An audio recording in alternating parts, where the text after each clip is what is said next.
There's been a bit of chat today. It is from your mate Buzz Rothfield, mate, saying that Crichton has get off the whiskey. All training. They've basically just been seeing Crichton on that left. So I think it's inevitable that he's probably going to start there. Well, I just think. Why? I don't understand because Yeah. the kid. It's not like he's a rookie. Yeah. It's his third year. He's won a grand final. He's played in big games, and I just think, are you trying to hide the kid? It's not a secret if he plays left centre. No one's going, oh my God, he's playing left centre. He's a genuine left centre, and I think Whiten covers more positions as a 14. I don't think it's going to be a surprise. And I won't be surprised if Jack plays left centre either. Yeah. You know what I mean? Like, he's like, okay, well, you got picked there. It's not a big deal. It's not a conspiracy. No one's really going to go, oh shit, oh my God, it's Buzz. 50-50. Oh my God, Buzz, you're a genius.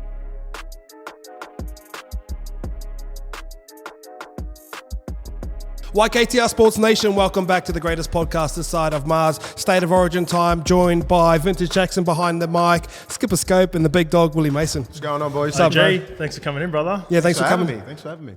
State of Origin coming around the corner. We'll get the expert in and the straight talking Willie Mason. What's been happening, bro? What have you been up to? Man, not much. A little bit busy, like with the Bulldogs kind of stuff. New South Wales Rugby League, deadly choices. Got a few things going on, especially with Origin, man. It's really it's pretty crazy, actually. Yeah, well, It's fun. It's fun. It's fun, crazy. quick question: what's been happening at the Bulldogs behind the scenes that you can let out? Yeah, I suppose they're just interim coach. I don't think I've ever been involved in a club where an interim has come in and a coach has got sacked. So it's a little bit, and I don't think hardly any of these players have as well. So they need a guy like Potsy. I think is really good for the club because he has coached before. He's a part of the club. He was part of that '80s dynasty, so he understands the culture of the club. So I think having an old head in there, who understands the younger kids, and he has coached before, so, and he's well respected. He's good mates with Gus, so he's trying his best. It'd be a hard gig for the kid. How for far? the kid, for the man. How far away from hearing about a new coach? Do you know what's going on behind there, or what? Not too much, man. Gus will probably be the one who's going to make that call. The board. It'll be a big decision, man. Yeah, there'd be no rush for it. It is huge, a it's big huge. decision because you understand. You got Kikau and you got Marnie coming. You got some other really good players coming in there. You got a squad. We've got a decent squad. So, you hear rumours like, oh no, Marnie wants out of his contract. No, it's all bullshit. They're coming. Cool. But we need to make the right decision on the coach. So, there's been names thrown out there, but I don't know. I don't listen to anyone apart from Gus. If Gus tells me this is what's happening, I'm like, all right, I'm all for it. But That's normally a pretty good source. Yeah, it's a good source. Unless Gus, I don't worry about what Buzz Rothfield's saying and Paul Kent. Sorry, boys, but none of all that shit on 360. So I just I listen to the big dog. So he's obviously got a big job at hand, because you can't have two coaches in 2 years getting sacked, man. Especially from this club. This club is not supposed to be where it's at. Nah, we always say that. We always use the basketball analogy. Like, you want certain clubs to be good, and you want your Bulldogs to be good. You want New York Knicks and your Lakers to be good. You need the Bulldogs to be good. You do. I Miami mean, Heat. I know, Penrith's holding down West Sydney. Western Sydney's getting held down by Penrith and Parramatta at the moment. But when the Bulldogs and Para are going good, and Penrith, man, and the Broncos as well. Yep. That means the game's going good, and South Sydney and all those kind of stuff. You can't have everybody killing at the same time, but you need that Bulldogs. You can't be down the bottom for this long. Skipper Scope, obviously in the tight Queensland jersey, jump ship. Had the old boys day on Saturday. What have you been up to? Yeah, so obviously a bit tight. This is Cam Munster's game-worn jersey this is the knockout game. Is it? This is the game. This is the game where he got knocked out, but then it's very historic. Obviously, he comes back. He's the hero, wins game one, nice. wins game three. Yeah, it's a bit tight around the mud guts. Yeah. That's all good. Yeah, but that shows where... It's all right. That shows where Munster was at. I was going to say, money wants it loose around here. When they're tapering these jerseys, I just leave it a little bit loose around here. I forgot to dab up Desi as well, so... Desi, the GOAT, Dan Carter. Have a good show. Hey guys, this podcast is brought to you by Steady Freddy. Get 50% off code with YKTR15 for a better fucking world. Boys, on this podcast, we speak about champions a lot and try to pick who comes first. But in the bedroom, champions do not come first. Steady Freddy is a doctor-formulated delay spray that helps guys last longer in bed. Look, it's nothing to be embarrassed about. Premature ejaculation happens to 1 in 3 guys and probably more. Take your game to the next level. Steady Freddy is here to help you go the extra distance. Use our code for 15% off YKTR15. That's YKTR15. Back to the show. Manly Old Boys Day? Manly Old Boys Day. It was awesome. It was a lot of fun. Locked in with Starlo? Where was my invite? Yeah. Did you not get one? Did you not get the email? Oh, gee. I don't know. They always look after me. They're the only club that I played for that gives me a shout out for my birthday. Oh, crap. Yeah, that's good. That's nice. I don't get a shout out. I haven't got a shout out. Happy birthday to Willie Mason. I'm like, damn, thanks. Yeah. And I'm not one of those guys. You know how people that have a birthday, they put fucking non-stop happy birthday photos. Like, I'm not one. I think I'm pretty old school like that. I'm like, it's my birthday. I don't give a shit. Yeah. But they always put something up. I'm like, I appreciate that. Shout out Bird Gang. I was walking around there. We did the lap of honour, and like obviously Beaver's there and Cliffy Lyons and shit, and I'm behind him, and I'm going, what am I doing here? What years there, bud? Yeah, I had a couple of GF. you know what? It just feels like I'm out of my depth when I'm surrounded by those guys. But it was fun. Like I said we just did a little potty before. Someone threw me a footy, and I was like, am I getting pranked? Is someone going to someone recording this? Is someone trying to get me as I was signing it? It was good fun. I appreciate, grateful for being Gifty invited. and Snake and No, Snake's part of the staff now, so he has to do all that stuff. Game day. Skivvy, No. Skivvy's just cruising up on the coast. Yeah, He's not too. I want to know what Skivvy's doing in Byron Bay. I don't know. I'm so confused. All right, we're going to break it down through the best. Jackson, what we got here? Yeah, let's roll. Obviously, it's all Origin-related stuff, and we'll throw to Mace with all the start of the stuff, and then you boys can sort of just riff off that. But the first one is Selwyn Cobbo, so he's basically spent the week soaking up Greg Inglis in camp, so Billy's bringing the whole crew back together. Inglis was actually also 19 when he debuted, and apparently he's taken the... I played against him. It's awful. But just, Mace, I suppose the question is more, what would having a guy like GI around camp do for someone like Cobbo in his first Origin? I think having GI, Nate Miles, Cam Smith, JT and Cooper Cronk in that one camp is unbelievable for those young kids, man.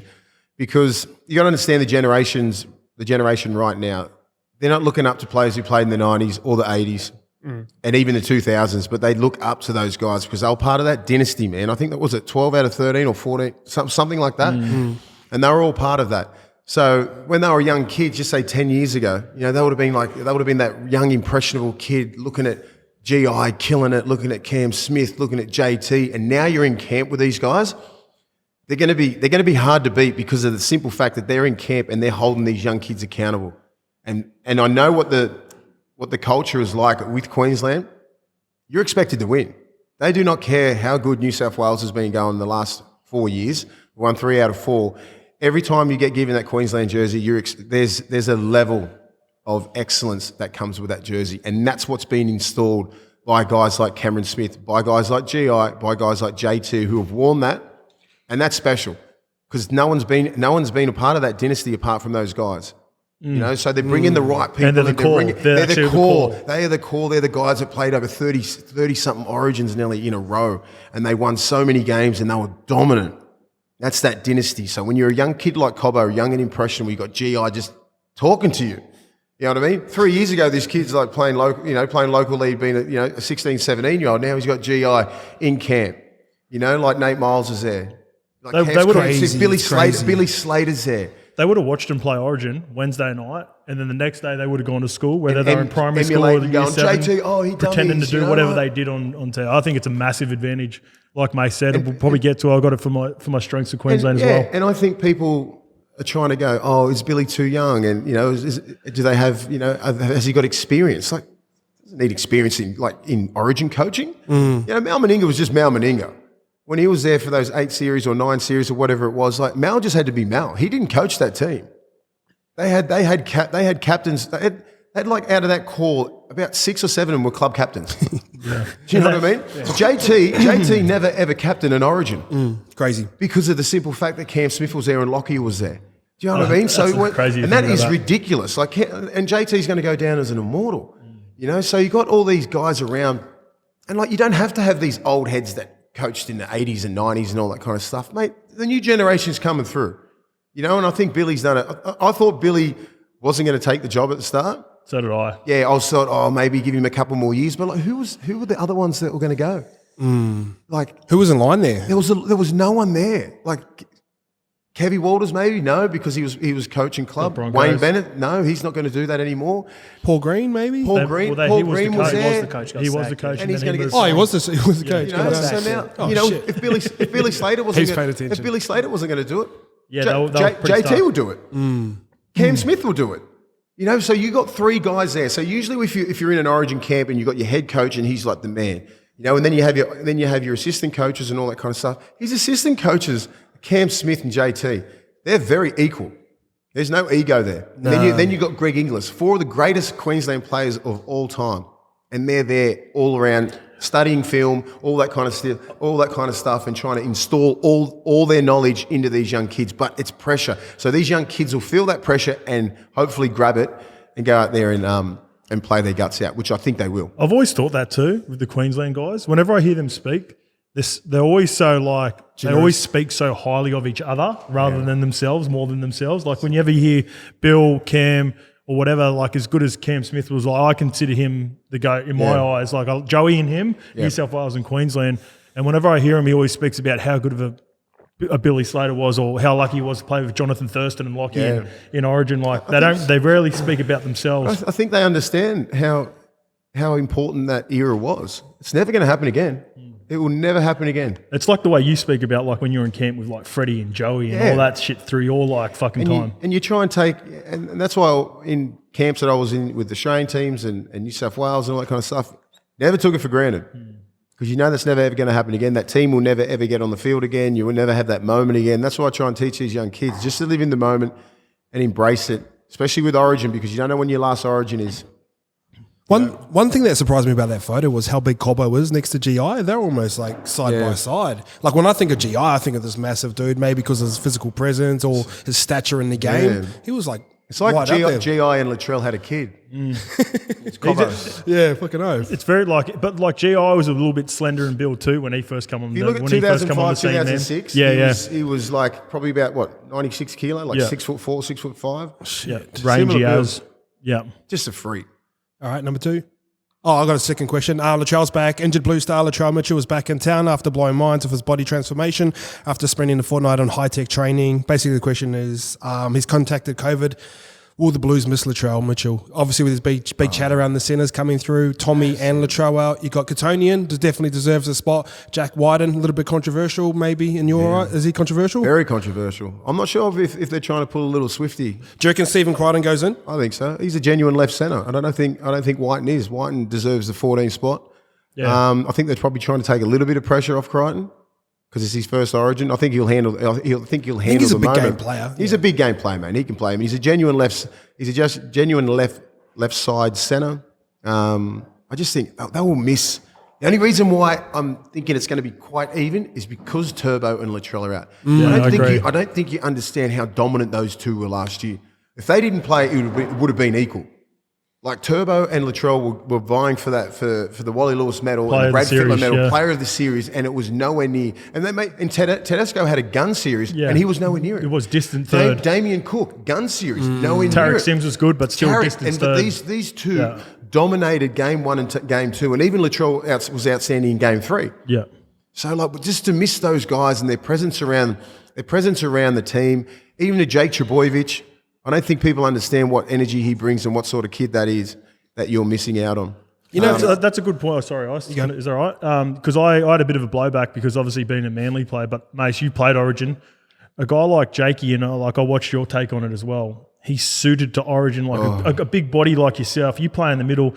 He reminds me of so much what Nate Miles was 100%. For Queensland. Like if you're playing against Queensland, Nate might not have been having the best seasons at the Titans, but he always fucking turned up in Origin. That's what I could understand their mentality with Fox because when so could I a little bit. I understand, but what Fox brings off the field and on the field, he did not deserve to get dropped in my eyes. I agree. He scored 10 tries in 12 games. He's been outstanding. He's played twos, coming out of yardage, was hard as hell. He was running so hard.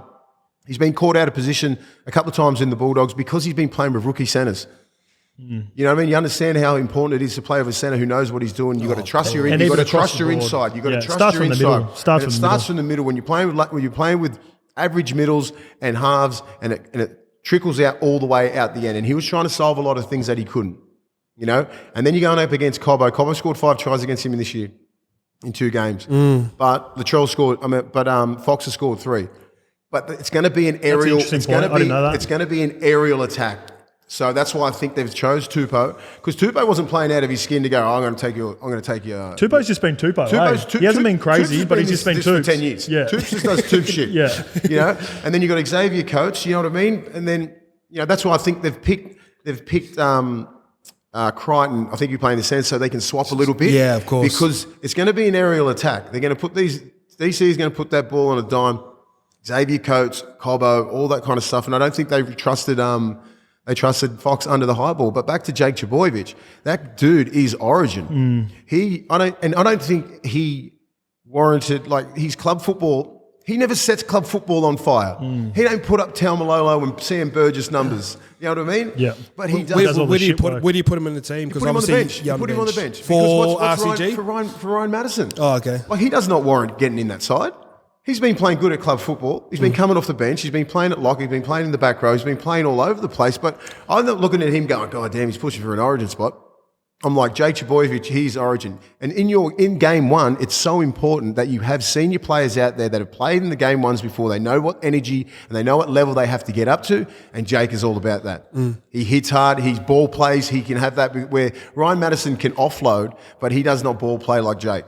An underrated part about Jakey too is Jakey come out of the back end of that dynasty. He played a few, maybe a series or two in the back end of when they were dominant, and he's come through. Now they're starting to win a couple of series, and they're probably the more dominant team. Yeah. So to have a guy like that, especially in a series that I think's a coin flip, I thought you're right. I agree with both of you, but the question a lot of people are asking, they say Jakey's, I don't give a fuck about stats, but average meters around about 59 meters, and he gives away a lot of 7 tackles. But the thing is, just say on the meter. I don't go off the meterage. Not my opinion. Yeah, I don't go off the analytic bullshit because a lot of the time he's that connect to going out the back to his touches. He's probably getting about 20 touches a game. It's not the meterage because he doesn't take kickoffs. Like everyone gets a little bit twisted when people are making 200 meters. They're making if they're doing like 5 or 6 kickoffs, that's 100 meters. What are you doing through the middle of the field? Like he's still making about 60, 70 meters a game, but he's the connect. He's the first receiver, back row leading out the back to DCE to try and get him on the edge. And he does that all the time. And I'll give you this point too, Mace. I responded to someone in the comments from our show last time. Jakey, he gives away a fair few 6 agains, but he's the only one that wins a tackle in that Manly forward pack at the moment. Like, respectfully to some of the other boys, I think they've been sort of let him down a little bit because no one outside of them is really like a top shelf defender. You got all these big bodies that are good at carrying the ball. They're sloppy in the ruck. And they do that, but defensively, they're I reckon after about tackle 3, tackle 4, the ruck's so quick, and poor Jakey's coming in making 50 tackles and trying to slow it down. He's making 50 tackles, but he's involved in about 60 or 70. Yeah. Do you know what I mean? So it's going to take and the other part and he of plays 80 minutes. A lot of people are trying to avoid him on the run too. Because you don't run at Jakey Trbojevic, you'll chop you in half. So he's coming in at probably the wrong time, and it's just the timing of it, and he's involved in everything. And that's just the passion that he plays with. Quickly, do you think either or both of them will play a part in the series? I think they will. It's a long series. I think both come back and play a game at least. I'm not sure about wingers. They don't usually change wingers that much unless they have real shockers.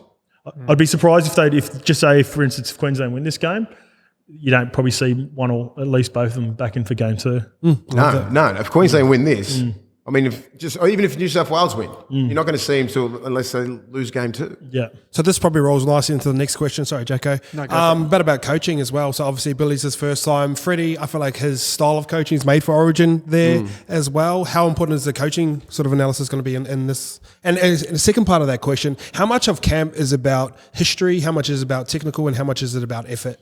Well, you got to understand when Queensland get into camp, they get indoctrinated in this hate. This is when people go, they hate us more than, that Queensland hate us more. They got more passion for it. I understand that because we stole their players from 1908 to 1980. You understand? So it's just indoctrinated. And we stole their players. We stole their players. We made Artie Beetson play for New South Wales. We made all their great. Yeah, that's the history. So that's the history. So that's the history. That's the history of Origin. That's when they all went. You know what? We're going to play for Queensland. You had Artie Beetson. You had Wally Lewis. You had Mal Meninga. All these sort of blokes because they were getting made to play for the New South Wales Rugby League because you played in that competition because Queensland wasn't a professional competition. Yeah, you know what I'm saying? So that's the whole story of it. So when you know the history of Origin, you understand why Queensland have that little bit extra hate towards us. Doesn't mean they're more passionate, doesn't mean anything like that, but they have more hatred. The fans have more hatred because they're more passionate about the fact that we had all their players. And then when they got all their players back, it evened out.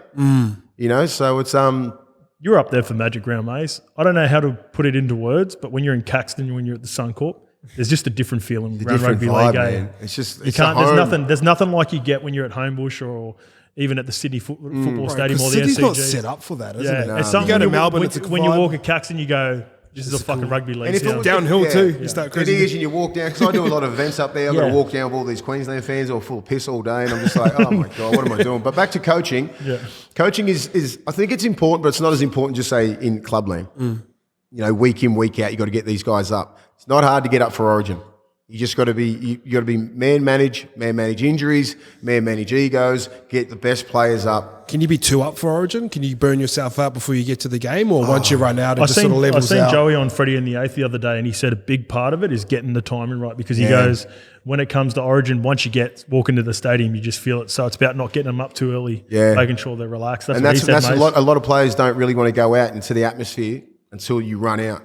So when we used to play at New South Wales at Sydney, you go under the tunnel, you wouldn't even look, so everything's blocked off. You warm up inside, same as Suncorp, you warm up inside, but you're still here because you're not Suncorp. It's not that far.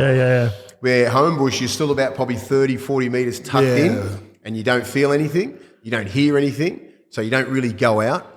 So NRL level, So is you that go Australia? outside. NRL level, you can sort of mix Walk in out there there. and whatever, who But cares? Origin, you know what I mean? stay in Origin, you the stay locker. inside because you really want to. I love that. You just, because that whole day is all, you go through the whole week, just say, this is when it gets serious on the Monday. So you come in, the whole week goes real quick. You do a couple of training sessions. I don't think they do bonding sessions anymore because of Mark Gasnier. And about 10 of us, I'm not going to name us. So that whole week is all about photos and all that kind of stuff, and a lot of media. That's draining too. It is training. It is draining. So you got to do all these photo things. So that'll be done Monday, Tuesday, fitting out for the suit, the jerseys, all that kind of stuff, and then you get training sessions in the afternoon. Recover, all that kind of stuff, go out for dinner. So that happens really quick. And then you get a bit of a break on the Saturday. You go out, you break out of camp, I think either Friday Arvo or Saturday morning. So you got Saturday, Sunday to do whatever you want. If you want to go home, if you want to chill in the hotel, if you want to do whatever. Just say like a Payne Haas, you've probably got family here, or just say if you've got family in Brisbane, cool. You just chill. Monday comes in, that's when the shit gets real. It's like, fuck, I'm going to play in 2 days. Damn it, I'm so excited, I'll bring this shit on, you know what I mean? Then, all the media starts building up, and then they start making bullshit stories about everything like that. They just try and hype it up, want to get front page, all that kind of stuff. So today will be good like that. Then Tuesday, you do your captain's run, and then it's fucking all on. Your head, noise, the head noise and everything like that comes. That's why it's so important to have good senior players and good coaches around, because you got to keep these kids level-headed, and you got to keep them focused on the job, simple game plan. Because Origin is the hardest arena, but it ain't all about X's and O's. It's all about, you got to have a couple of plays here and there, and that's about it. It's all about your heart and making those Origin plays. So when I was in camps, just like Freddie would say and Gus, it's like all about making an Origin run. An Origin run and an Origin effort is when you are absolutely fucked. And it's like the 70th minute, they've kicked down and you are absolutely plugged into the in goal or just 10 metres out and taking that run. And you're going to get pumped. Boyd Cordner. You know what I mean? Like Boyd Cordner. Cordner does that, Yes. and or even, you're trying to get a quick play of the ball in the middle of the field, everyone's done. Who's even like that? Gags, bro. Origin Gags. Gags. Gay guy. Gags is a king. In big Those moments, he those take a carry. wingers, man, they've changed the game. Those tough carries that they do. So then, even for the middles, just to even get back into position to get to that run, to get a quick play, and then you've got to kick chase, all those things, and that's when that whole brotherhood comes in. And if you play together for a while and you look at each other, you don't have to say shit. You just look at each other's eyes, just like it's on. It could be 14 all. You could be down by a try. You could be up. You got to hold. Queensland's coming. You're up at Suncorp. The crowd's behind them. It's just like, fuck, can we hold on? It's like all these, you've got Greg Inglis and they've got like Billy Slater, and then you hold on, and that's why winning Origins and that at anywhere is always such a, it's like one of your highlights. On game day, Got me pumped up for the game fucking day. Does Origin that already. day go slow or fast? Game day is the slowest day in ever. the world. Yeah, I can imagine that. So in the morning you go for a walk usually. Bit of murder ball. Oh yeah, you just play. Everyone's just in their own little mood, and then because you see young kids who first game, they're shitting themselves. It's at Suncorp as well, something like that. I remember one time, I think 2007, I was sort of the senior player, and I said something after the game. We won game one. What do you think of what's going to happen in game two? I said, oh fuck, probably 65,000 screaming rednecks just trying to kill us. Yeah, that's right. And I didn't think, it was sort of like, it's a conversation, like bang, front page, back page. Latched onto it, didn't they? And that was the Tuesday. So that on Wednesday, when we went up there, so you fly up on Tuesday night, straight to your hotel, if you're going to play up in Suncorp. And so we went on a walk, and they're full of piss, like from fucking 10 o'clock, these Queenslanders. I had people running out, trying to fight me. Oh, bullshit. Yeah, like they've travelled from, it could be from Mount Isa, they could be from anywhere. Like, you disrespect, of course, rednecks, you fucking, look at you are a redneck. To be poor, but become straight out of the pub like you're going to do something. Yeah. I had my own security. Oh, bullshit. Security! They'd come out, you can't believe you said that. I'm like, well, the shoe fits, jeez. That's all time. So just one last question to merge the old Origin and your Bulldogs connection. Does Freddie getting the job done? Can he lead the doggies to the next era? I spoke to Freddie. I was with Freddie the other week. I was like, "You're a chance, Freddie." Just sort of joking. He goes, "Not a chance." I do Channel 9 once a week. Oh, please. I film for 6. I do Origin 3 games a year. Goes out and does it. Lives the best life. He's coached before. But who knows? Who knows? If he wants to, if he wants to do it, he could do it. He said his quote was, "There'll be nothing done at least while I'm doing these two jobs." So Exactly. He's pretty comfortable at the moment. Definitely. And Why would you leave that, eh? No, It's too exactly. cushy, bro. It's too Like cushy. Channel, and then to come to a place like the Bulldogs at the moment right now, who's right at the bottom, like I don't think he really wants that. Would you want that? No. Like Not if I was him. Not if you're him. Yeah. Like if you're like a Shane Flanagan, if you're someone else who's been out of the coaching realm for Yeah, a couple of years, and you really want your point to prove on, bang, all right, I want to coach. I don't care where I coach. So I think Do any of those elite players transfer to good coaches over time, though? it doesn't matter. Yeah, I don't think so. I don't think so. Look, Ricky Stewart? Craig Bellamy played 1 minute of a grand final. And then he's arguably one of the best coaches. Wayne Bennett's played for Australia, you know that? Is he? Yeah, and he's playing for Queensland. I didn't know Wayne played for fucking. What posse? Back row? Wing. I swear I take the piss out of him all the time. I can't play. I would have fucking killed you, Wayne. You know that. Yeah, good. Yeah, but he's played tests, and he's played. He played for Queensland. So Stick, obviously. Stick's the big one. Sticky was a big one, who was an absolute gun. All right, guys, we reached out to on Instagram for a bit of Q&A with the big dog in the house. Jackson, can you hit us with some questions? Yeah, well, Guys, before we get into the Q&A section, this podcast is brought to you by Manscaped. Get into any of the products there online and use our code, or my code, ICE, for 20% off and free shipping. Any other products online on Manscaped, you guys can use the code on. Use my code ICE. All right, back to the big dog, Willie Mason. I'll try and get the names as best I can, but Mace, Brett Pikey asks you, who do you think will be the player of the series? And it's a two-part question. Do you think we'll see Sawali in any of these games? So player of the series first off, bro. Player of this series, I think Nathan Cleary will get it. I reckon he's going to step up. I've been pretty harsh on him the last couple of years. Why? Because I just don't think he was living up to I just probably forgot how young he was. He's only 23 years old, and I just thought he could do a lot more because I think he's one of the most talented kids in the game.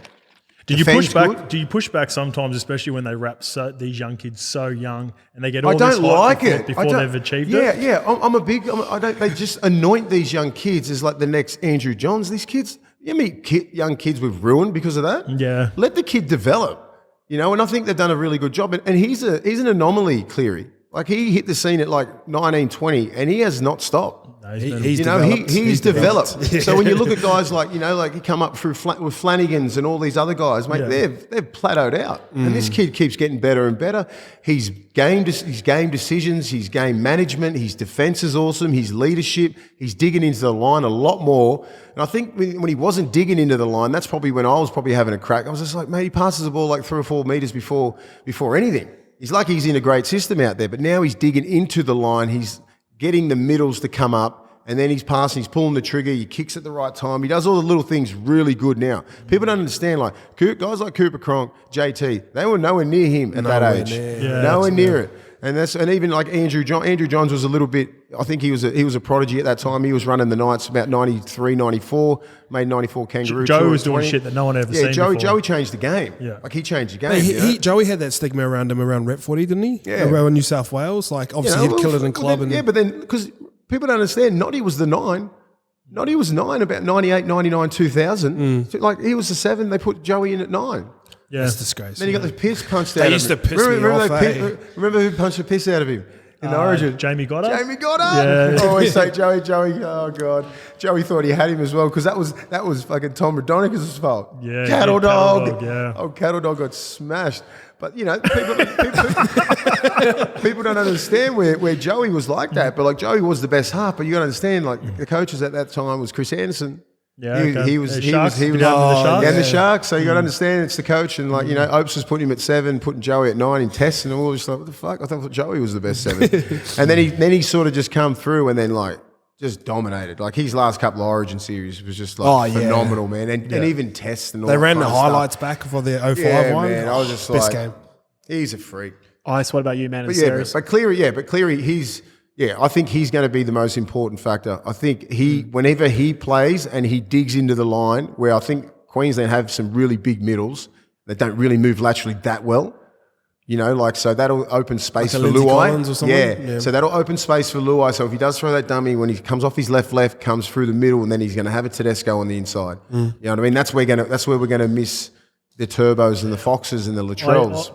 I noticed against the Cowboys, and I don't know if he was setting himself up for it, if he's even, or I'm overthinking it, but he ran the ball a shitload against the Cowboys. And in my head, I was watching this guy. Is he getting himself ready for Origin? Nath, yeah, he was running heaps. Nath took the ball on like close to the line, inside the 10. And when I was watching that game, I was like, yeah, they've got it. This is like 70th minute, mate. As you know, halves generally. You can attest this. Just for in the dinner suit in the last 10. Especially when you got Origin around the corner. He's gone the other way. I felt like watching it, like, fuck, is Nath getting himself into Origin here by taking the line on? I don't know. I could be wrong, but that's what I you're thought right. watching. I think he's impressed me a lot in the last couple of years, and I think Sorry. yeah. Scope player of the series. Where are you going? I'm going Isaiah Yell. I'm going his teammate. Ooh. Yeah. What's your thoughts on Isaiah? I like that kid. At the start, I don't think they were playing him on the edge when he first came in. Yeah, he wasn't an edge. He wasn't an edge back row just because he fit the prototype. Oh, he's about 6'4". He's rangy, all that kind of stuff. He wasn't that good a defender. He was turning out, he was turning in, he was fucking up a lot. And then he put him on the right side, and he was doing exactly the same thing. Then they went, let's put him at lock. Because remember they had that young kid, Docker, who used to smack the shit out of everyone. I'm glad he retired. He was my roommate. Oh, my God, he could fucking hit, huh? Yeah, He was only awful. 90 kicks. I know, but he hit like a truck. And Remember him and Plummy together in the him middle? and Plum. I remember playing against Penrith. I was about 33, 34. I'm like, Snowy, you run it. Snowy, it's your hit up. Straight at Docker and Plum. I'll get the next one. Random one. I'm going K. I think Queensland get the series done. I'm going KP. I'm going KP. Yeah. I think he gets up for these games. He's a big style player. Can we He doesn't have go? Can we go if New South Wales win and then if Queensland win? Yeah, okay. All right, well, Queensland I'm going to go money. I think he's going to win. Oh, I think he's going to win everything this year. I backed him for the Dally M this year early because I know that he's old school. He's cut from our cloth, and if you piss him off and he fucking knuckles down, he's going to kill everyone. And he's, you know, we got a little bit of adversity, and everyone tried to take the piss out of him. He's up. You know what I mean? You know, he's copped it. He's worn it. Took accountability like a real man. Yeah. I'm off the piss. Now you have a look at the fruits. He's killing it. He's a big gun player. He's genuinely big gun steps up player. when it And matters. if he plays outstanding, if he's player of the series, Queensland's going to win. Yeah. Easily. Don't say easily. Scope, what would you go Yeah, Munster for me, for Maroons, yeah. Good one with KP, but because he's an Origin player. He's an Origin player, and he's not used to getting this type of ball that he's going to be getting from Cherry Evans, from Harry Grant. Why? Doesn't he get it from Clifford? Maybe not. Ice, what about if it's a Blues player? I'm going Yao. I think he going gets it done. Yeah. I think it's too made sure important. like this. So I caught up with Munster to get some tickets for Origin, and they obviously play in Melbourne. And You going? No, this is this is for Magic Round. Okay. Yeah. Magic Round, and they were talking about before they play in Penrith, and they did a shitload of work on Isaiah Yeo at Melbourne Storm just because of how much he touches the ball and such a big influence. I remember just thinking about it, like obviously it just made me concentrate on him a little bit more. And I think in big games, obviously Billy coming from Melbourne, I'm thinking, there's a lot of respect there for Isaiah Yeo. Yeah, I like that. All right. Rolling on, Jordan McNally asks you, Mace, if Staggs and Whiten have absolute blinders, does Latrell walk straight into the team without playing club footy? Or do you need to see him play? I think he'll play club footy anyway. I think he will have to play one game. If he plays one game, he's straight back in? Yeah, I think so. I think he warrants that. And you got to have a look what sort of Latrell comes back. You know, like if he's overweight and he needs like sometimes they think he's lost about 10 kilos. Well, then that's what he needs. And then I think he can slot straight back in. If he looks the part and he can do whatever they ask for him at training or whatever, I'm putting him straight back in. Yeah. And I'm putting Jack maybe back at 14 or if they win game one, do you put him back in for game two, or do you save it and just maybe wait for game 3 if they lose. I think that was the context of the question. So he's basically saying if New South Wales get up, Stags will It'd be hard to change. Well, Stags is going to play right side centre, so he's going to play left. So Stags will stay because he's just a beast. But like that left side is open. It's open, and I don't think Jack or Crichton demand like getting picked straight away. Like even they'd have to play blinders. They'd have to play absolutely outstanding and go, all right, well, like we've got to pick and stick. But I just think Latrell, his body of work in the last 3 or 4 years and what he does at Origin and what he does to Gags at Origin. Yeah. Then Gags would be like, taking a couple more weeks off, bro. If the reports are true and he's lost 10 kilos and the hammy's fucking titanium now, I think he'd walk straight back in, you'd assume. You're a gun when you rehab, you get sent over to the USA for a couple of weeks. Well, I think that's great. I think that's great, and then really proactive from South. You know what I mean? And that's what Manly should do with Turbo. Yeah. I know we have some of the best doctors and everything here, but it's obviously a different level over there, man. Like you got to go over there. If that was happening to Turbo 2 or 3 years ago, hamstring after hamstring after hamstring, obviously something's wrong. Send the kid over, get the rehab done for the whole preseason. Stay there for 6 weeks, kid. I think they sent him to Melbourne last year, and then he was working with guys who do AFL that run a lot of Ks in the AFL, and I think that helped him out a lot last year. But there's levels. There are levels, man. The Yanks are the best, man. They're ahead of that shit. They're way ahead, man. They just would have jabbed him or something, I reckon. Get on that NFL program. Get on that linebacker program. Yeah. You get steroids, a little slap on the wrist, How good? Yeah, 4 to 5 weeks. Hey, take it easy, mate. Zane Lowe asks you, Mace, would you like to see the NRL break for a month around State of Origin, play it on Sundays and international games Friday, Saturday? State of Origin Sundays. What I would like to see is a Pacific Tri-Nations. Fiji, Tonga and Samoa in and around Origin for 6 weeks. Play a Tri-Nations, so you get the international game going good, and then everyone wins. You can play, and then under-20s can play all their little comps exactly the same. But I think... So no club level, just do the international footy, if you're at club level and you can't make a rep team or something like that, even bring back City Country or something like that. Bring them all back so kids can actually play on the weekend. Because a lot of players wouldn't mind a break. Like even if it's 1 or 2 games, they'll be like, if I didn't make the, if I didn't make the Pacific All Stars, I'm pretty happy with taking a couple of weeks off. Go to Bali. just. I took off to Hamilton Island one weekend, just get away up there. I took off to Ibiza. That's facts. That's facts. But the thing is, I think they should really capitalise on the international game and Tonga hasn't played a test since we beat the Aussies. Yeah. Come on, man. We've got to strike while the iron's hot. Samoa is going to have a decent side soon, man. Yeah. I'm not sure who's going to be the coach. It's going to all depend on the coach. But like you got to. I think they're sticking with Parrish at this point. But they hate him, don't they? They do. The players do. Yeah. Mate, if I was him, if I was holding back the international game, if I was holding back the international game and knowing that players are not playing because I'm the coach, I'm stepping back. There's got to be some self-awareness there, That's surely. what I'm saying. There's no Yeah. awareness. And Parrish, he's a nice guy. He's a good bloke. He paid out of his pocket the last World Cup because they weren't getting paid. Kudos to him. Great work. But if I found out, like, man, Papali's not going to play because Milford's not going to play. Tuivasa was going to play if he wasn't there. Yeah. And it's because of you, I'm stepping back just for the greater good of the international game. And you got Joey and Matty putting their hand up. And you got Joey coach. and Matty that want to coach. I want to jump on that scene. Sonny said he'd be keen as well, I think. Sonny said he'd put his hand up and come in for a look. I'll come in. I'm quarter Samoa.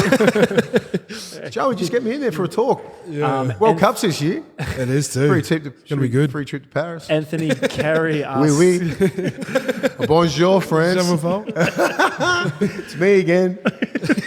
Anthony Carey asked you, Mason, is Teddy going to remind everyone that he's the best in the NRL at what he does in this series? Yeah, Teddy's Origin. He was elite against Cronulla the game before. Yeah, man. And even the Titans before that, 3 tries. The Titans' defence was awful, but Cronulla's defence isn't. And I just think, you'd be hearing rumours, Teddy, Turbo and Latrell, Ponga, all these other guys that they're trying to change. He's the king, man. At the moment, he is the best fullback pretty much since Billy Slater. He's durable, isn't he? He's good, man. And the way that he plays, his leadership, he's captain now.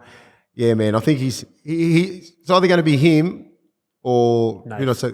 or No, Cleary. It's going to be one of those two because they touch the ball the most. Teddy tends to remind everyone as soon as there's a bit of pressure. Like, remember early last year, everyone was talking about Pappy because he had that first month of football. Yeah, and even Pappenhausen, yeah. Even Pappy. And then Teddy, I think we did a footy companion. He just put on an absolute clinic. And Yeah, man. 300 odd running meters. All right, would you just say Pappenhausen was killing it all this year? He had 12 great games.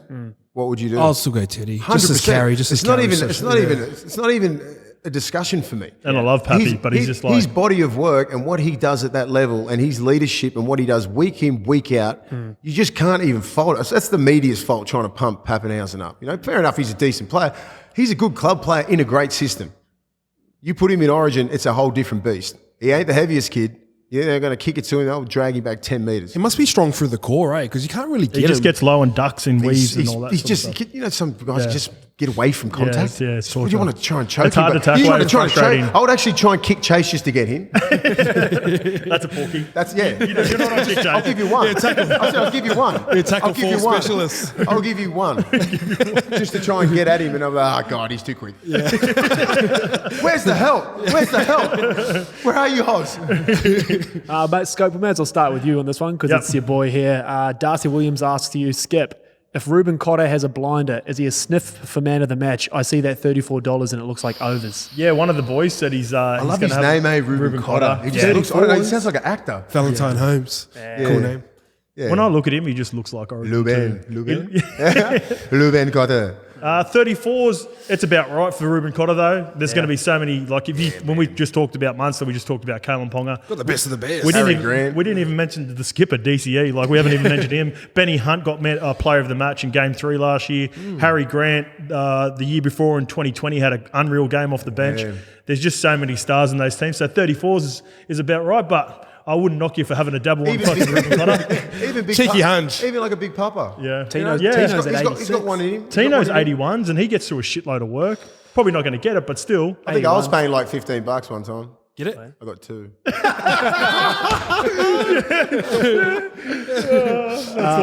You're welcome, TAB. I am Jake asks you, how do you think Crichton will be used? Is there possibly a switch before kickoff? To give this a bit of context, there's been a bit of chat today. It is from your mate Buzz Rothfield, mate, saying that Crichton has Get off the basically whiskey. all training. They've basically just been seeing Crichton on that left, so I think it's inevitable that he's probably going to start there. Well, I just think Why? I don't understand because Yeah. the kid, it's not like he's a rookie. Yeah. It's his third year. He's won a grand final. He's played in big games. And I just think, are you trying to hide the kid? It's not a secret if he plays left centre. No one's going, oh my God, he's playing left centre. Yeah. He's a genuine left centre. And I think Whiten covers more positions as a 14. I don't think it's going to be a surprise. And I won't be surprised if Jack plays left centre either. Yeah. You know what I mean? Like, he's like, okay, well, you got picked there. It's not a big deal. It's not a conspiracy. No one's really going to go, oh shit, oh my God, it's Buzz. 50-50. Oh my God, Buzz, you're a genius. Is it a bit of Is he in the helicopter with Danny Weidler? no drones? Is it a bit of overthinking or is It is overthinking and it's bullshit media. You know what I mean? You've got nothing else to talk about. Talk about something positive. All right, love it. And the last one asks, Cookagram asks, best Origin Bender story of all time, Willie, or at least best year.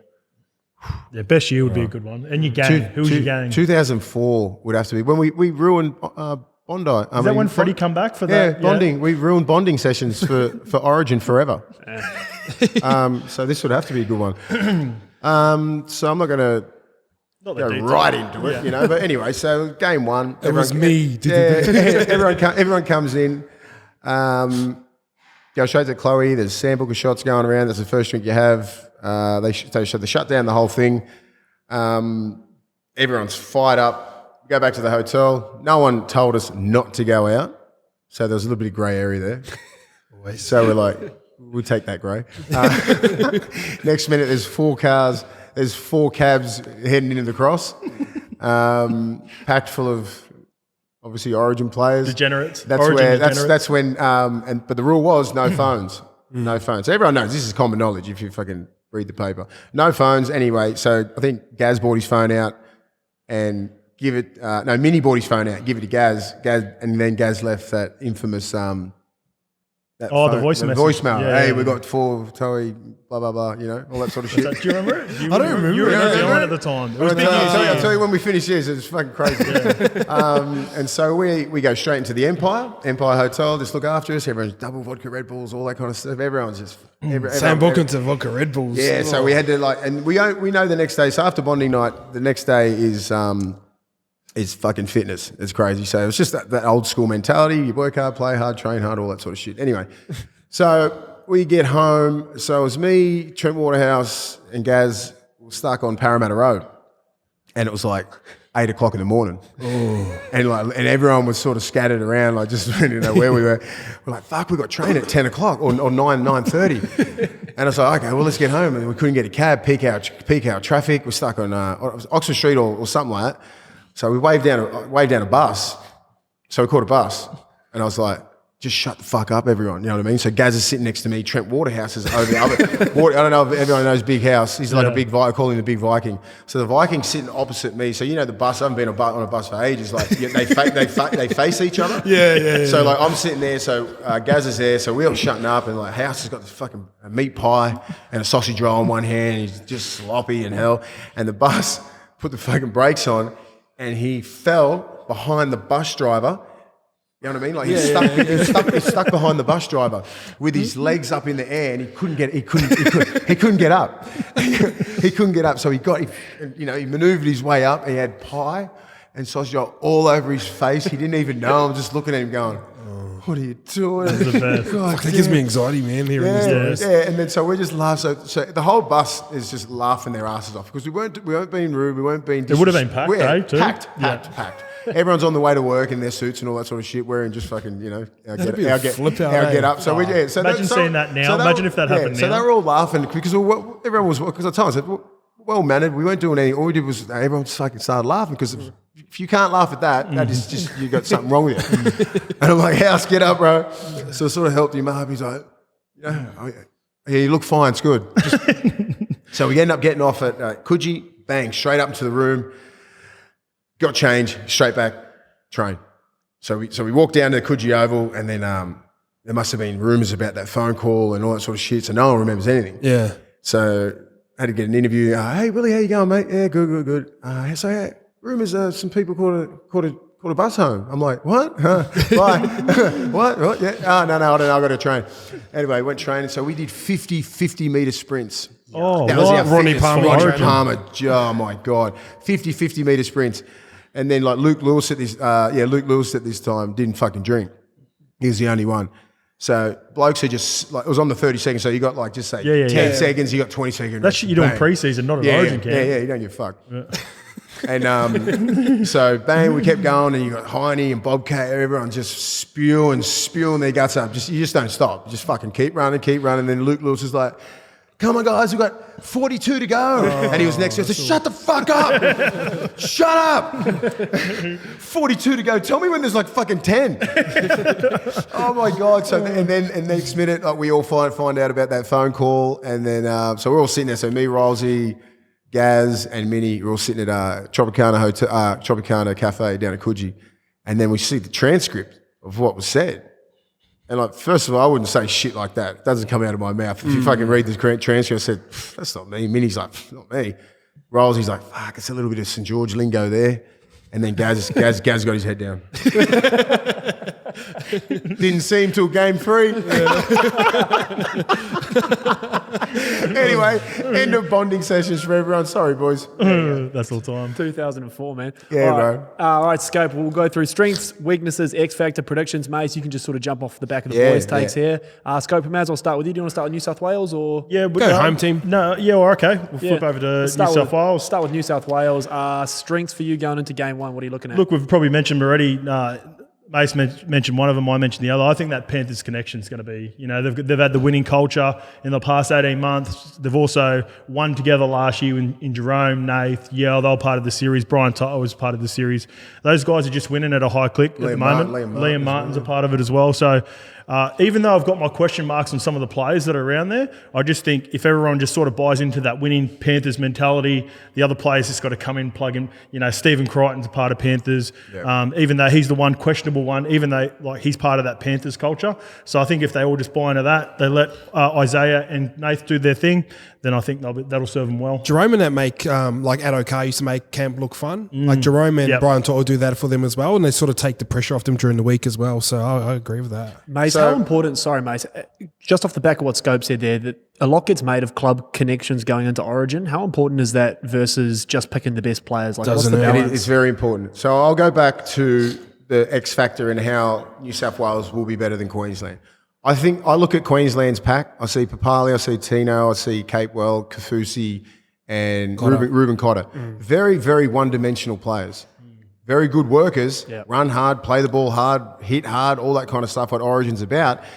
But this ain't the 90s. There's no warming up period where they're fighting and it's just one-on-one and all that kind of stuff. You'll move the ball straight away. Yeah. So when you've got a player like Junior Paulo can move the ball, Payne Haas will just be a battering ram, but he can pass as well. But you've got genuine ball players like Isaiah Yeo who will dig in around about A and B. You have a lead runner, like just say Paulo's outside him, and then you'll hit Cleary out the back and go bang, bang, bang on those edges. And then you got, on the other hand, you got a Cam Murray who will be doing it on the other side.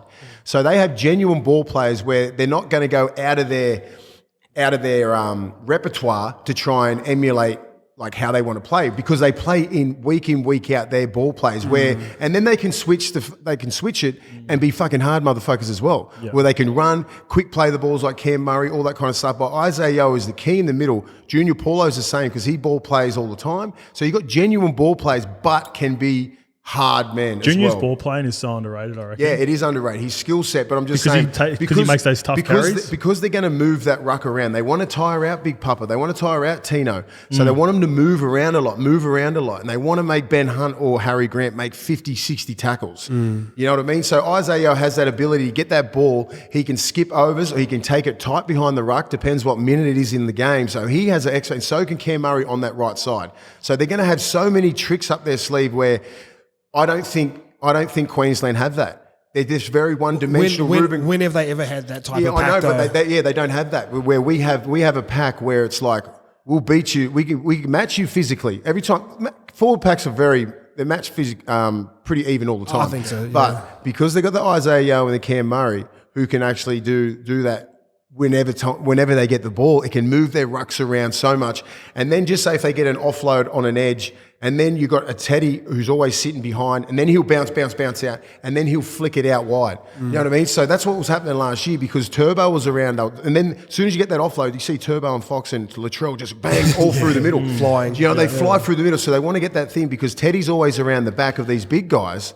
So just say if Isaiah Yeo plays short to Paulo, and he just bumps and then gets it to Teddy. He can just, Teddy, I don't know what Teddy's going to do. He can bang, he can go to the right side. He can go to the right side. He can dummy, and then have a shot, and then you have a shift, and then your whole middle has to move again. So and then it has to move again. If we look at Queensland's full team, is there enough football within Harry Grant, DCE, Munster, KP to sort of cover that perceived weakness? Because when I look at Queensland's teams over the past, their best players have been Matt Scott, Nate Miles. They're not fancy. But their spine's always been nice. Spine's always good. But I mean, I'm just saying, just because Isaiah has that little bit of an X factor with the ball playing, and so does Cam Murray, I just think they're going to run their pack around a fair bit.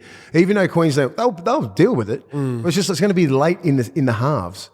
You know what I mean? Because I don't think, as I said, like it's not like where there's no warming up period where it's going to bang, bang, bang. It'll be like bang and then have a shift. You know what I mean? Like there's none of that anymore. You're going to have a shift and then you'll go back to you're going to have about 4 shifts in a row. Madison's another player that's got that in him too. Madison can move it. Madison can move it. Like he just needs to play hard. He just needs to play tough. That's all he needs to do. Like he needs to fuck his offloads off, all that kind of stuff. Like he's not going to get those offloads. At club football, you might be able to get it because he's getting it on the front foot all the time. What's going to happen when Queensland are bashing the shit out of you and you're in the middle of the field and Queensland have the upper hand? You ain't looking for offload. You just need to sometimes just tuck it under you and just run as hard as you can because he's a big dude. He's got good footwork, and if the offload's there, it's going to be there. Don't try and push that shit. Strengths for New South Wales for you. Yeah, I sort of to extend off Scope's point, but with Damien Cook and Tedesco there as well. I think. Sorry. Need to get into Cook. Sorry, with Papali, not Paulo and Payne Haas. The only reason why South is struggling, Cook is being copping a little bit. They're not dominating the ruck. Every time Cook kills it, you get quick play the balls, and that's the reason why he dominates in the Origin arena, is because Paulo and all those getting offloads, all that kind of stuff. He just goes, he's gone, and he like those individual tries that he's been scoring are ridiculous, but he can't get those gaps in club football where Origin just opens up. So it's going to be really important for Paulo and Payne Haas and all those middles just to get those quick play balls. And Isaiah gets dynamite play the balls, and so does Cam Murray. You know what I mean? So that's going to go. There you go, Cook. Do whatever you want. Yeah. You know what I mean? And that's the X factor. And that's the point I was sort of talking about with before Nathan Cleary and all those boys come along, there's always Cookie and Tedesco pulling them out of shit. Yeah. So if you look at that spine as a whole, you've got that Panthers connection and then the extension from that, Tedesco and Cookie. It's pretty nice, man. So it's hard to beat. Yeah. Scope strengths for Queensland. Strengths for Queensland, flipping it back over. Yeah. This one thing I wrote down is just typical Queensland. Just the camps always just feel way more settled. We've talked a shitload about New South Wales. And Where are they? What would do and what Who changes. knows? We don't even know what Queensland are. Wait, that's my point. Right? I think they get here today. I think they get into. Yeah, get here 5. How long into the show? Roll are we, up there, We're Sco. 52 minutes in. I reckon we spent 45 minutes on New South Wales. We spoke fuck all about Queensland, right? Perfect. You know what I mean? Perfect. That's how they want it. That's a good That's point. what they want. So I just think this is just sort of sums up Queensland for me. They'll go under the radar. They like to keep it there.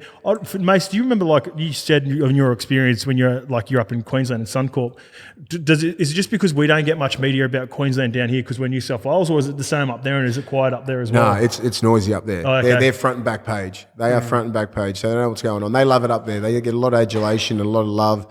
But It's never negative though, eh? Down in New South Wales, it's always negative. Exactly. Yeah. Always negative. Always negative down here is always something that they've got to be in their bonnet about. But Queensland's always positivity, always positive. Yeah. So, Queensland's good like that. They'll play that, it's, we're the victims, all that sort of shit. Where you guys we're underdogs. They never have an underdog mentality. Trust me. Yeah. They think they're going to come in here, siege mentality, and wipe us off the floor. This is where I should do the podcast. Backs against the wall, mate. Ice Queensland strengths for you? I don't know what it is, but the placebo effect, watch you Space Jam and they give it that magic water, the term Queensland spirit. Yeah. But the Queensland spirit, but lined up with a decent squad. Over the past couple of years, I know they say they go into Origin games not expecting to lose, but when you're in a team and you don't have the troops around, you still look over the fence and go, shit, we're probably outsized, out-talented, outnumbered here as well. I feel like they've got a lot more even squad than they ever have over the past couple of years. So I'm actually looking forward to it as well. So much like Scope, the underdog, and Mace, the underdog tag, the Queensland spirit, but they got some players on there as well. Yeah. Mace, what's the biggest strength for Queensland in your eyes going to game one? I think just their young kids. Yeah. They're going to debut.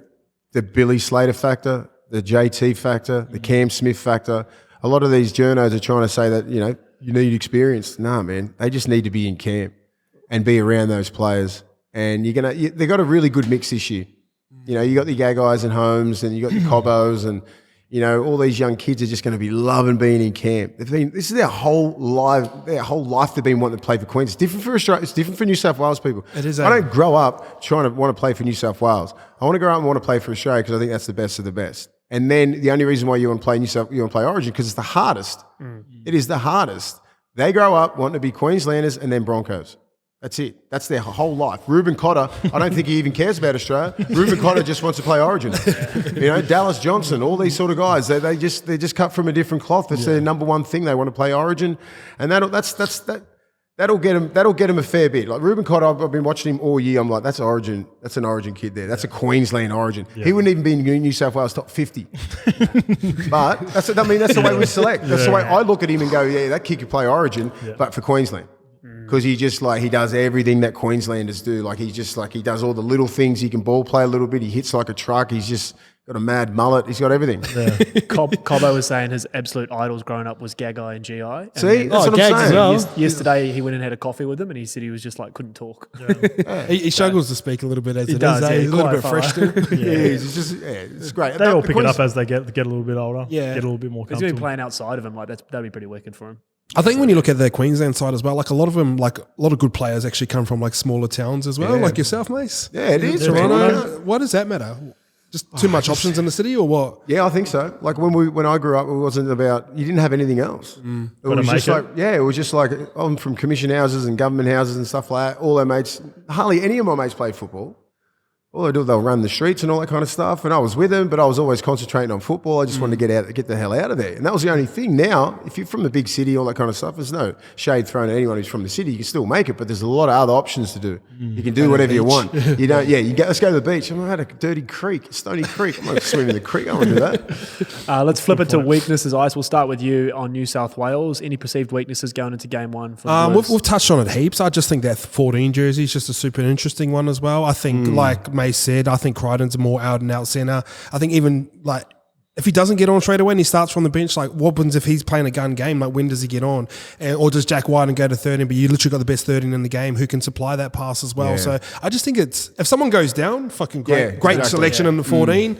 But it's just weird for me. He deserves to play Origin, don't get me wrong. They both do, but it's just like you look at the 14 on the other side, Harry Grant, you know what you're going to get. Yeah, you know when he's going to come on. You know what he's going to do. This one is just a bit of a mystery for me. It is mystery. It's weird. It's just weird, eh? Just like put Crichton at 3. That's it. I'm with you, Ice, because I said the bench as well, and you said it'll look like the best move ever if someone goes down the outside backs. What if Cookie goes down? Like I don't want anyone to get injured, but what if Cookie gets injured? What's Jerome Luai plays hooker? It'd be Cam Murray or Cam Murray maybe hooker. They're in a bit of trouble, man. You pick Luai at 9, and then you put Jack at 6. Yeah.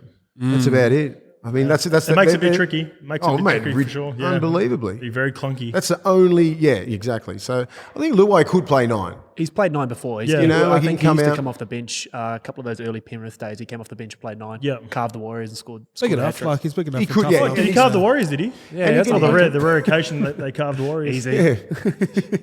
Leave my boys alone, man. You brought him into it. It's an Origin. You brought him into it. They never get carved. They're going to do it. What about weaknesses for the Queenslanders, Ice? I have got the Ruben Cotter at 13, purely on attack. Like if you look at someone like Mace's point about the ball playing, very much how we touched on Jacob Trbojevic. I think DCE his whole career he's played out the back of someone.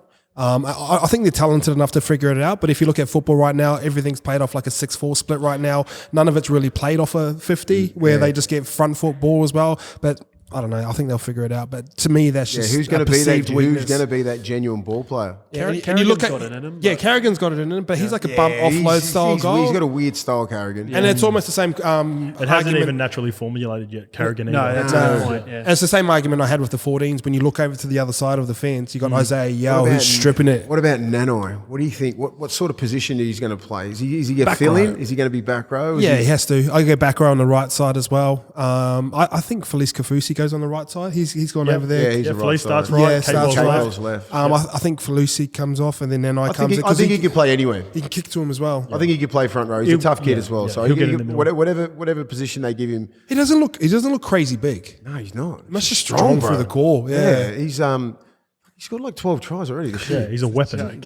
He's my X Factor. We're going to get to the X Factor, but he'll be my, I'll talk a little bit more about kicks. Weaknesses for me, it's very hard to find a weakness for Queensland, actually. It's very difficult. No. You as a supporter, that's obviously with both these teams, it's hard to find weaknesses, but I think they might try turn what's perceived to be an advantage for New South Wales, for Queensland, in Coates and Cobbo, both big guys, right? So they're going to be probably...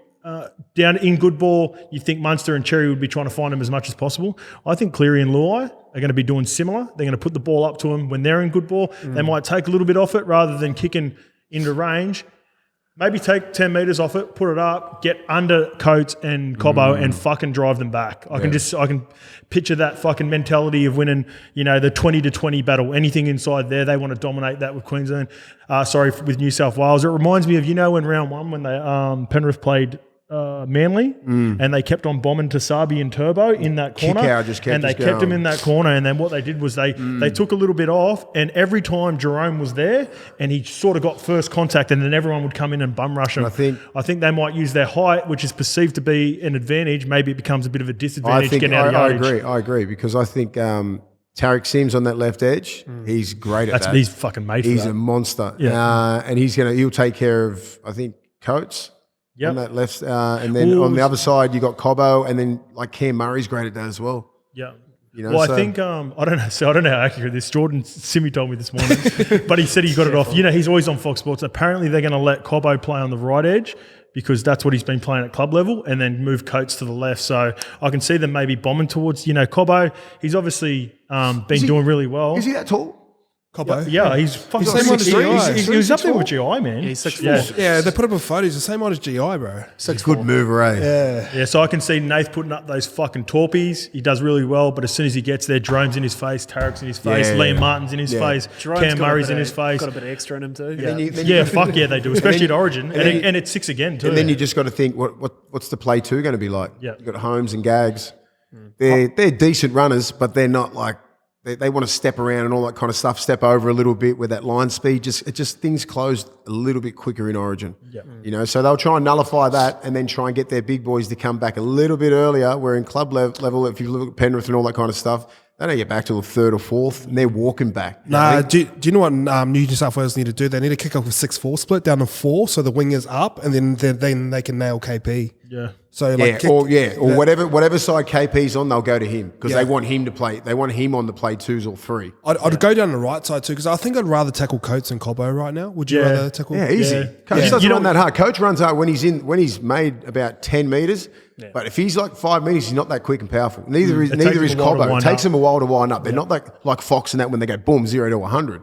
You know, and even like KP when he comes off, what do you want him to come off that corner? It's hard to 'Cause step a straight line in I want him to Origin. come off his left foot because he's a right arm carry. He can get under that ball and drag him over. And even on the other side, if you want to kick that side, he's going to come across the field with his right. He doesn't carry the ball like in his left hand when he's coming out of that way.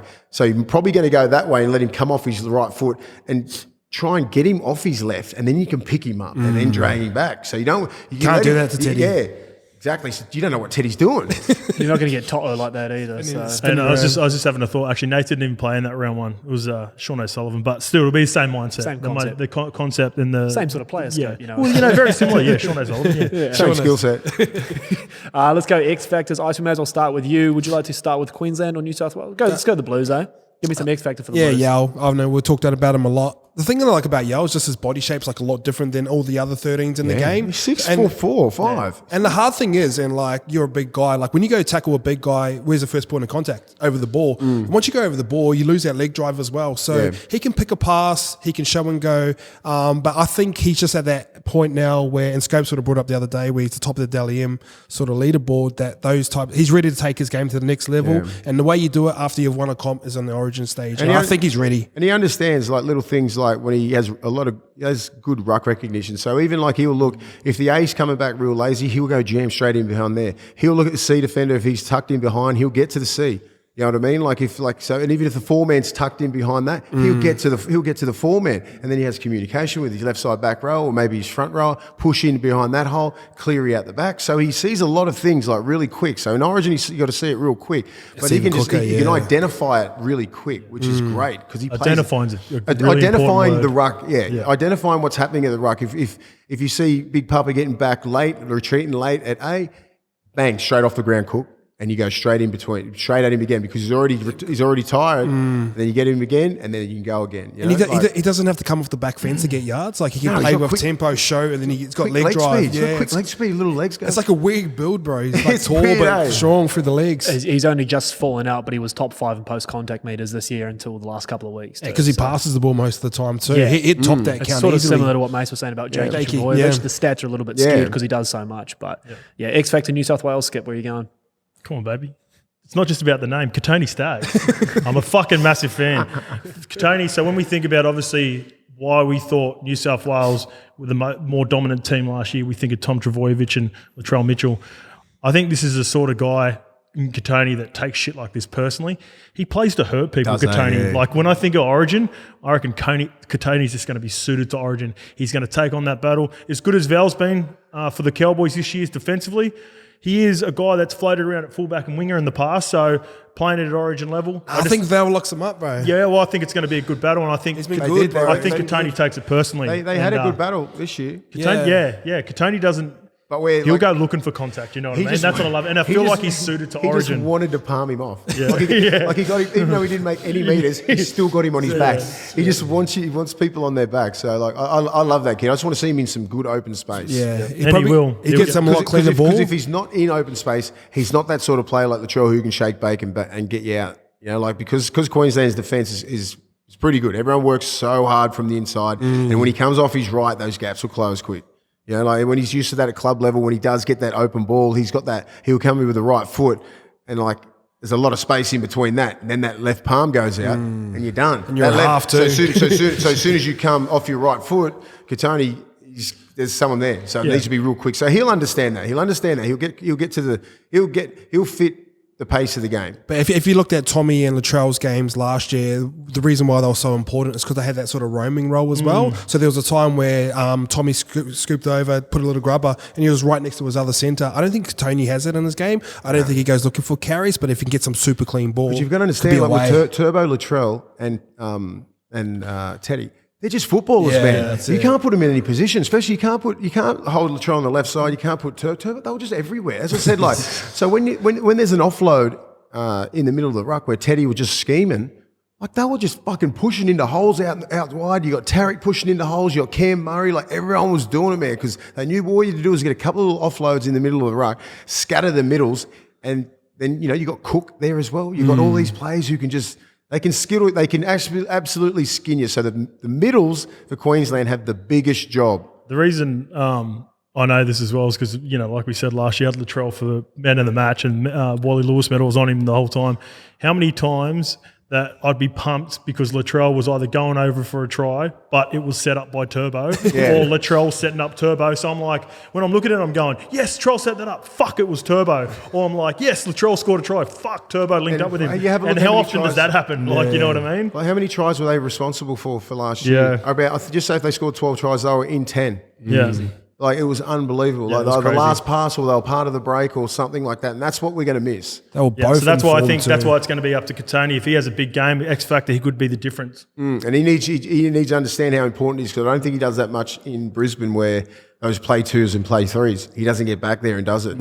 He doesn't do it. So he needs to understand those play 2 and 3. They're going to come at him. He needs to learn the tackle 4 carry, eh? That's a good time when centers carry the ball, I reckon, or fullbacks. Well, he does, because he gets a quick play the ball. Yeah, so just get in between spaces and bang. But Teddy owns that tackle 4 carry. Yeah, that's his bread and the butter. best part about it, you don't have to get in the kick chase. That's why 100%. that's why the boys do it. I created that shit. On that scope, in terms of taking it personally, we remember even a few weeks back when all the Talakai Katoni chat was going on. And That was a good challenge, bro, yeah. But he heard all that noise. He went straight out there and put on Him the and clinic, Cobbo have been like trending upwards ever since there was like Cobbo was mentioned, and then Katoni, they were talking about Talakai or Crichton, and then once it really opened up when Turbo got injured, and then Katoni's just gone. Yeah, they took it personal. It's good. Yeah. I love seeing that, because That's why I love him. It sort of went missing for a couple of years where you know. I was used to seeing like Hodges and Tonga and Gaznia and all these sort of blokes taking each other on like one on one. You sit out there and just go, wow, it's actually one on one.